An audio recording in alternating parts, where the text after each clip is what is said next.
বন্ধুরা, সূর্য যখন মকর রাশিতে প্রবেশ করে তখন তাকে মকর সংক্রান্তি বলা হয়। এবছর মকর সংক্রান্তি উৎসব পালিত হবে 15ই জানুয়ারি।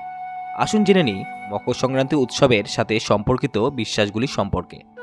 বন্ধুরা, ভিডিওটি ভালো লাগলে লাইক এবং শেয়ার করবেন এবং চ্যানেলে নতুন হলে সাবস্ক্রাইব করতে ভুলবেন না। তাহলে বন্ধুরা, আর দেরি না করে চলুন শুরু করি আজকের ভিডিও।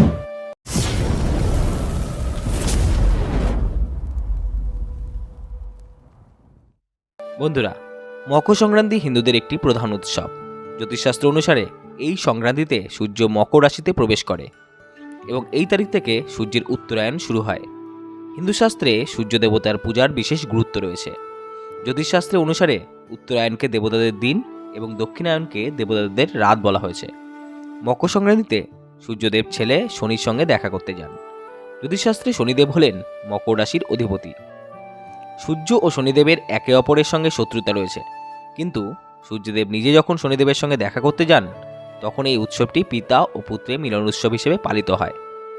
তাই মকর সংক্রান্তিতে সূর্যদেবের পূজা করে শনি সংক্রান্ত জিনিস দান করলে জন্মকুণ্ডলিতে সূর্য ও শনির কারণে সৃষ্ট দোষ ত্রুটি দূর হয়। মকর সংক্রান্তির মাধ্যমে দেবতাদের রাত শেষ হয় এবং দিন শুরু হয়। এই দিনে মহাভারতের ভীষ্ম পিতামহ তার জীবন উৎসর্গ করেছিলেন বলেও বিশ্বাস করা হয়। এই সংক্রান্তিতে গঙ্গাসাগরে স্নানের বিশেষ তাৎপর্য রয়েছে। মনে করা হয় মকর সংক্রান্তির দিন মা গঙ্গা ভগীরথের তপস্যায় সন্তুষ্ট হয়ে তাকে অনুসরণ করে কপিল মুনির আশ্রমে পৌঁছান। এই কারণে এই সংক্রান্তিতে গঙ্গাসাগরে স্নানের গুরুত্ব রয়েছে। এই তিথিতে ভগীরথ তার পূর্বপুরুষদের তর্পণ করেছিলেন। মকর সংক্রান্তিতে গুড়দান করলে বৃহস্পতির আশীর্বাদ পাওয়া যায়। এই সংক্রান্তিতে ঘি ও লবণ দান করারও বিশেষ তাৎপর্য রয়েছে। এর দ্বারা জীবনের বৈষয়িক জীবনে সুখকর ফল পাওয়া যায় এবং খারাপ সময় এড়ানো যায় বলে বিশ্বাস করা হয়। তাছাড়াও শোনা যায় এই বিশেষ দিনে দেবতাদের সঙ্গে অসুরের যুদ্ধ শেষ হয়েছিল। অসুরদের বধ করে তাদের কাটা মুন্ডু পুঁতে দেওয়া হয়েছিল মন্দিরা পর্বতে। সেই জন্যই অশুভ শক্তির বিনাশ হয়ে শুভ শক্তির প্রতিষ্ঠা হয় এই দিনে।